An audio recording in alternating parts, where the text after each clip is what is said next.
सर्वेभ्यो नमो नमः।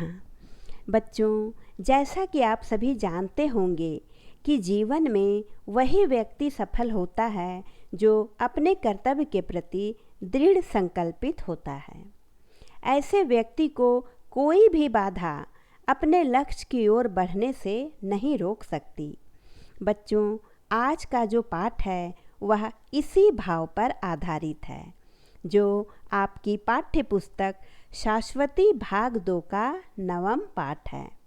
पाठ का नाम है कार्यं वा साधयेयं देहं वा पातयेयं, अर्थात कार्य सिद्ध करूँगा या देह त्याग दूँगा। तो चलिए आज के पाठ में हम पढ़ते हैं कि इस तरह का कठिन संकल्प करने वाला व्यक्ति कौन है। इस पाठ को पढ़ने के बाद हम अधोलिखित बातों से अवगत होंगे। पहला, प्रसिद्ध उपन्यासकार अंबिका दत्त व्यास एवं उनकी रचनाओं की विशेषताओं से परिचित होंगे। दूसरा, गद्यांश के भाव को समझकर कर्तव्यनिष्ठ बनने हेतु प्रेरित होंगे। तीसरा, भारतीय हिंदी महीनों के नामों से अवगत होंगे। कार्यं वा साधयेयं देहं वा पातयेयं, अर्थात कार्य सिद्ध करूँगा या देह त्याग दूँगा।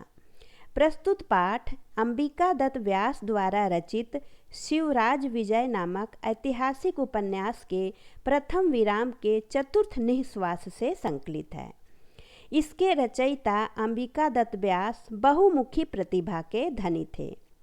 इन्होंने संस्कृत व हिंदी में शताधिक ग्रंथों की रचना की, यानी 100 से भी अधिक ग्रंथों की रचना इन्होंने की। इनकी कृतियों में अभिव्यक्त अद्भुत कल्पना शक्ति एवं पात्रों के चरित्र में प्रदर्शित उच्च आदर्शों ने विद्वज्जनों को अपनी ओर आकृष्ट किया।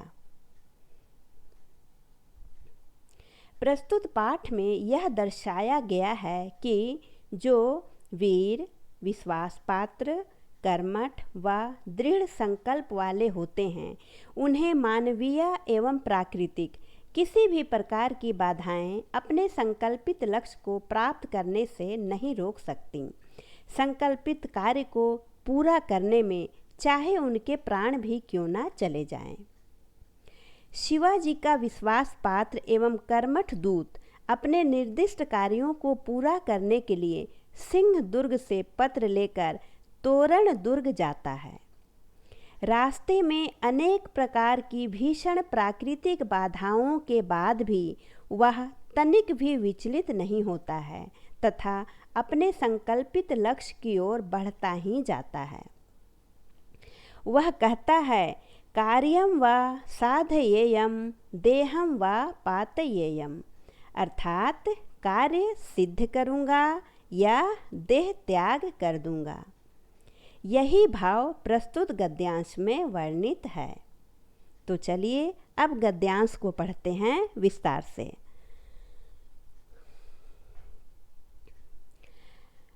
मासोऽयम् आषाढ़ः अस्ति च सायं समयः। आषाढ़ का महीना है और शाम का समय है। बच्चों, जिस प्रकार से अंग्रेजी में 12 महीने होते हैं, जनवरी, फरवरी आदि, उसी तरह से हिंदी में भी 12 महीने होते हैं, जिनके नाम हैं चैत्र, वैशाख, ज्येष्ठ, आषाढ़, श्रावण, भाद्रपक्ष, आश्विन, कार्तिक, मार्गशीर्ष, पौष, माघ और फाल्गुन। ये 12 महीने जो होते हैं, इनमें 15-15 दिनों का पक्ष होता है, यानी कि प्रत्येक महीने में 2 पक्ष होते हैं 15-15 दिनों के। एक कहलाता है कृष्ण पक्ष और एक कहलाता है शुक्ल पक्ष। तो जिस तरह से बच्चों आप अंग्रेजी महीनों के नाम याद करते हैं, उन्हें जानते हैं, उसी प्रकार आपको हिंदी महीनों के नाम भी जानने चाहिए। यहाँ पर कहा जा रहा है कि आषाढ़ का महीना है। आषाढ़ के महीने में वर्षा ऋतु होती है और शाम का समय है, अस्तम जिगामिसुर भगवान भास्करः सिंदूर द्रव्य स्नाता नाम इवा वरुण दिक् अवलंबी नाम अरुण वारिवाहा नाम अभ्यंतरम प्रविष्टः। अस्तम यानी कि अस्ताचल की ओर। जिगमिर सु इसका अर्थ होता है जाने का इच्छुक, यानी कि अस्ताचल की ओर जाने का इच्छुक भगवान सूर्य सिंदूर के घोल से स्नान किए हुए के समान पश्चिम दिशा में छाए हुए लाल रंग के बादलों के अंदर छुप गया, प्रविष्ट कर गया। शाम के समय जब सूर्यास्त होता है उस समय पश्चिम दिशा में लालिमा छा जाती है। ठीक उसी प्रकार जिस प्रकार सूर्योदय के समय पूर्व दिशा में लालिमा छा जाती है। तो इसीलिए यहाँ पर कहा गया है कि अस्ताचल की ओर जाने का इच्छुक भगवान सूर्य सिंदूर के घोल से स्नान किए हुए के समान, यानी कि उस समय सूर्य को देखकर ऐसा प्रतीत हो रहा है मानो वह सिंदूर के घोल से स्नान कर लिया हो, यानी कि ऐसी लालिमा उसकी थी। वैसा सूर्य पश्चिम दिशा में लाल बादलों के पीछे जाकर छुप जाता है, उसके अंदर जाकर छुप जाता है, यानी कि अस्त हो जाता है। और क्या होता है? कला विंकास चाट कैरा रुत ही परिपूर्णेषु निडेषु प्रतिनिवर्तन्ते। कला विंकाह कहा गया है गौरैया पक्षी को, चिड़िया को। तो गौरैया पक्षी अपने बच्चों की चहचहाहट से परिपूर्ण घोंसलों में वापस लौट रहे हैं। चाट कैर कहा जाता है गौरैया पक्षी के शावक को, उसके बच्चे को। तो गौरैया पक्षी जो है वह ऐसे घोंसलों में लौट रहे हैं जो घोंसले उसके बच्चों की चहचहाहट से परिपूर्ण हैं। परिपूर्णेषु वैसे घोंसलों में वे वापस लौट रहे हैं। वनानि प्रति क्षण अधिक अधिकाम श्यामताम कलयंती। और वन जो हैं वो प्रति क्षण अधिक से अधिक कालिमा को प्राप्त कर रहे हैं, यानी कि कहने का तात्पर्य है कि वन जो है, जंगल जो है वो पल पल घोर अंधकार से भरता जा रहा है। अथ अकस्मात् परितो मेघमाला पर्वत श्रेणी व प्रादुर्भूत। और इसके बाद अचानक चारों ओर से मेघमाला पर्वत की श्रेणी के समान प्रकट हो गए, यानी कि आकाश में अचानक बादल छा गए, जिसे देखकर ऐसा लग रहा था कि मानो वह पर्वत की श्रेणी हो। क्षणम सूक्ष्म विस्तारा, और पल भर में ही जो बादल कम थे वे और घने हो गए, यानी कि सूक्ष्म विस्तार उनका हो गया। कम बादल थे वे घने हो गए। परतः प्रकटित शिखरी शिखर विडंबना, और वे बादल ऐसे प्रतीत हो रहे थे मानो वो पर्वत शिखर का अनुकरण कर रहे हों, यानी कि देखने में पर्वत शिखर के समान वह लग रहा था। अथा दर्शित दीर्घ सुंड मंडित दिगंत दंतावल भयानक आकारा ततः पारस्परिक संश्लेष विहिता महाअंधकारा चा समस्तम गगन तलम पर्यच्छदित। और उसके बाद दर्शित दीर्घ सुंड मंडित, यानी कि लंबे लंबे सूंडों से सुशोभित। सूंड होते हैं हाथी के, लंबी लंबी सूंडों से सुशोभित दिग्गजों के भयंकर दांतों के आकार वाली, दिग्गजों के यानी कि हाथियों के दांतों की पंक्तियों के समान भयंकर आकार वाली। दंता अवली कहा जाता है पंक्ति को। तो लंबी लंबी सूंडों से सुशोभित दिग्गजों की दांतों की पंक्तियों के समान भयंकर आकार वाली, यानी कि भयंकर आकार वाली कहा गया है बादल को। बादल का रूप जो है इस तरह से आसमान में होता जा रहा था कि कभी वो लग रहा था कि वो पर्वत शिखर हैं, कभी लग रहा था कि वे हाथी के दांत के समान भयंकर होते जा रहे हैं। वैसे बादलों के फिर से पारस्परिक संश्लेष विहित, वैसे बादलों के वापस आपस में मिल जाने के कारण घोर अंधकार से समस्त गगन तलम परिच्छदित, पूरा आकाश जो है, पूरा गगन मंडल आच्छादित हो गया, यानी कि ढक गया। घोर अंधकार से पूरा गगन ढक गया। इस अनुच्छेद में बच्चों प्राकृतिक दृश्य का वर्णन किया गया है। उस समय के वेदर को यहाँ पर बताया गया है कि आषाढ़ का महीना है, शाम का समय है, सूर्य जो है पश्चिम दिशा में डूब चुका है, सभी पक्षी अपने अपने घोंसलों में जा चुके हैं और वन में घोर अंधेरा घिरता जा रहा है और आसमान में काले काले बादलों के घिर जाने से अंधकार जो है वो बढ़ता ही जा रहा है। तो वैसे अंधकार से पूरा गगन मंडल जो है वो आच्छादित हो गया है। अस्मिन् समये एकः षोडशवर्षदेशीयो गौरो युवा हयेन पर्वतश्रेणीरुपर्युपरि गच्छति स्म। और अस्मिन् समय, इसी समय में, यानी कि किस समय में, जिस समय मौसम इतना ख़राब था, जिस समय का वेदर इतना ख़राब था, उसी समय एक 16 वर्ष का गोरे रंग का युवा घोड़े से, हयेन यानी कि घोड़े से, पर्वत श्रेणी के ऊपर ऊपर जा रहा था। ऐसा सुघटित दृढ़ शरीरः श्याम श्यामैर्गुच्छगुच्छैः कुंचितैः कच्चकलापैः। अब यहाँ पर इस अनुच्छेद में उस 16 वर्ष के युवक के शरीर का, यानी कि उसके शारीरिक गठन का वर्णन किया जा रहा है, उसकी सुंदरता का वर्णन किया जा रहा है, उसके रंग रूप का, यानी कि उसके व्यक्तित्व का वर्णन यहाँ पर किया जा रहा है। ये पहले वाले अनुच्छेद में मौसम का ये वर्णन किया गया है कि उस समय का प्राकृतिक दृश्य कैसा था, शाम का वातावरण कैसा था, वेदर कैसा था। और इस दूसरे अनुच्छेद में एक 16 वर्ष के युवा का वर्णन यहाँ पर किया जा रहा है कि एक 16 वर्ष का गोरे रंग का युवा घोड़े से पर्वत श्रेणी के ऊपर ऊपर जा रहा था। उसका शरीर कैसा था? सुंदर, सुडौल था, सुघटित और दृढ़ शरीर वाला था। वह मजबूत, सुडौल, हष्ट पुष्ट शरीर वाला था और वह श्याम श्यामैर यानी कि काले काले, गुच्छ गुच्छ ही यानी कि गुच्छेदार, कुंचित कुंचित ही और घुंघराले, कच्च कलापही बाल समूहों वाला।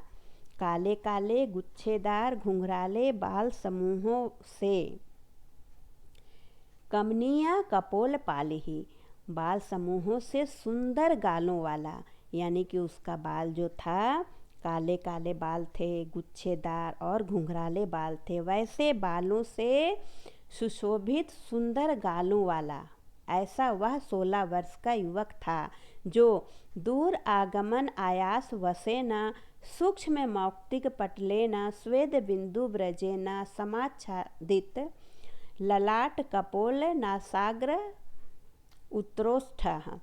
तो यहाँ पर कहा जा रहा है कि वैसा युवक जो कि सुंदर था, काले काले बालों के कारण सुंदर गालों वाला था और दूर से आने के थकान के कारण, दूर आगमन आयास वसेन, दूर से आने के थकान के कारण सूक्ष्म मौक्तिक यानी कि छोटे छोटे पसीने की बूंदों से, पटलेन एवं श्वेद बिंदु व्रजेन, छोटी छोटी पसीनों की बूंदों से आच्छादित ललाट यानी कपोल और नासिका का अग्रभाग और होठ का ऊपरी भाग, उसका जो था वो पसीने से आच्छादित था।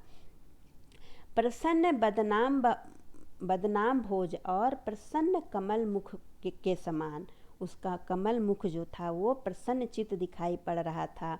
प्रदर्शित दृढ़ सिद्धांत और दृढ़ सिद्धांत वाला, उसे देखने से ऐसा लग रहा था कि वह दृढ़ सिद्धांत वाला है। महोत्साह और वह महान उत्साह वाला था, ऐसा युवक वह था।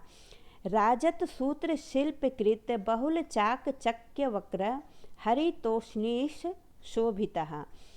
और वह राजत कहा जाता है चांदी को, चांदी के तार से है ना कढ़ाई की गई बहुत चमकीले तिरछी हरे रंग की पगड़ी को बांधे हुए था, यानी कि तिरछी हरे रंग की पगड़ी से सुशोभित और हरितेन एवा चा कंचुकेन, और हरे रंग के कुर्ते से सुशोभित उस तरह का वह गुप्तचर, व्यूढ़ गूढ़चरतः कार्य, एक गुप्तचर का कार्य करने वाला, कोपि शिव वीरस्य विश्वास पात्रम सिंह दुर्गा तस्य एवा पत्रम आदाय तोरण दुर्गम प्रयाति।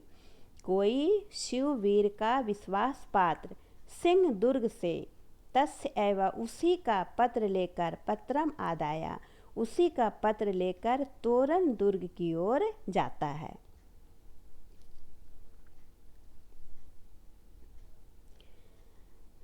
तावत अकस्मात उत्थितो महान झंझावातः, और उसी समय, जिस समय मौसम बहुत ज़्यादा खराब था और एक 16 वर्ष का युवक पर्वत श्रेणी के ऊपर ऊपर जा रहा था, उसी समय अचानक भयंकर आंधी तूफान आ गया। एकः सायं समय प्रयुक्तः स्वभाव वृत्तो अंधकारः स च द्विगुणितो मेघमालाभिः। एक तो शाम का समय था, स्वाभाविक रूप से शाम का अंधकार, यानी कि शाम के समय स्वाभाविक होता है अंधकार का हो जाना, तो पहले से ही अंधकार था और बादलों के छा जाने से वह जो अंधकार था वह दुगुना हो गया।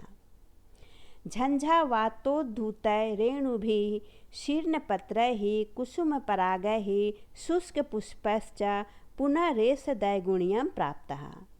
उसके बाद तूफान के उठने के कारण रेणुभिः यानी कि धूल, बालू के कण के से, शीर्ण पत्रैः यानी कि सूखे पत्तों से, कुसुम परागैः कुसुम के पराग से, शुष्क पुष्पैः सूखे फूलों से, फिर से अंधकार जो है वह दुगना हो गया, यानी कि घोर अंधकार फिर से छा गया।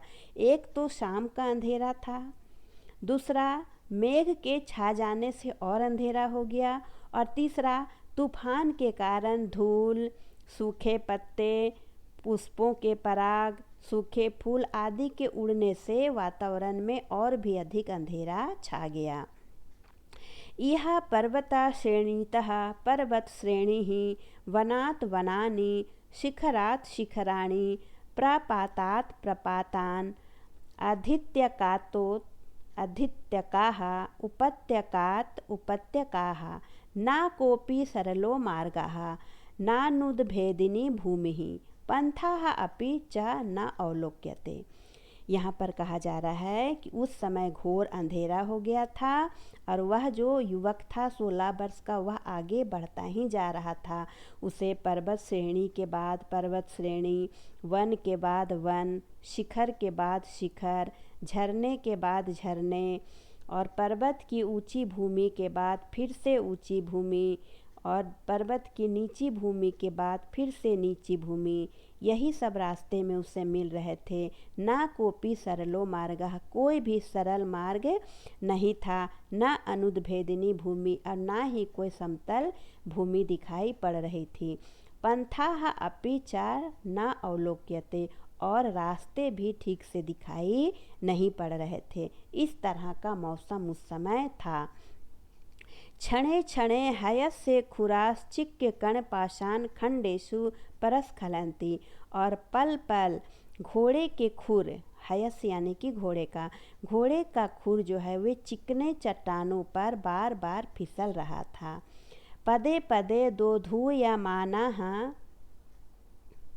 वृक्ष शाखाः सम्मुखम आघनन्ति, और बार बार क्षण क्षण में दोधूयमाना यानी कि हिलते हुए डोलते हुए वृक्ष की शाखाएं जो है वो बार बार आघात कर रही थी, मुख पर आघात बार बार कर रही थी, क्योंकि आंधी तूफान के कारण पेड़ जो है जोर जोर से हिल रहे थे, और उनकी शाखाओं के हिलने के कारण उस व्यक्ति को, यानी कि वह जो 16 वर्ष का युवक था, बार बार उससे चोट लग रही थी।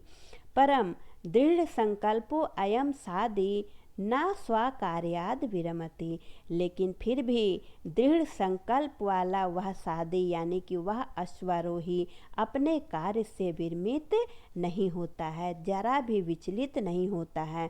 उतना खराब मौसम है, घोर अंधेरा है, पथ भी दिखाई नहीं पड़ रहे हैं, वृक्ष की टहनियों से बार बार चोट भी लग रही है, फिर भी वह व्यक्ति जो है वह आगे ही बढ़ता जा रहा है, अपने कार्य से विचलित नहीं हो रहा है। परितः सा हडहडा शब्दम दोधूयमाना नाम परस सहस्र वीक्षानाम वाताघात संजात पाषाणपातानां प्रपातानां महाअन्धतमसेन ग्रस्यमानानाम् इव सत्त्वानां क्रन्दनस्य च भयानकेन स्वनेन कवलीकृतम् इव गगनतलम्। यहाँ पर कहा जा रहा है कि पहले तो घोर अंधेरा था, फिर भी वह जो युवक था 16 वर्ष का, वह अपने कार्य से विचलित नहीं होता है। फिर क्या हो गया कि चारों ओर से हड शब्द की ध्वनि करता हुआ, है ना, दोधूयमाना नाम, हिलते ध्वनि के साथ हिलते हुए हजारों वृक्ष और हवा के आघात से झरने के पर यानी कि चट्टानों पर झरनों के गिरने के कारण घोर अंधकार से मानो कि सब कुछ वह निगल रहा हो, सब कुछ ग्रस लिया हो और व्यक्तियों के क्रंदन के भयानक आवाज़ से मानो कि पूरा गगन जो है वो ग्रस लिया गया हो। उनकी आवाज़ के अंधकार से मानो पूरा गगन मंडल जो है वो ग्रस लिया गया है। कौलीकृतमेव गगन तलम, पूरा गगन मंडल ग्रस लिया गया हो, यानी कि स्थिति बहुत ही खराब थी। उस समय का मौसम बेहद खराब था।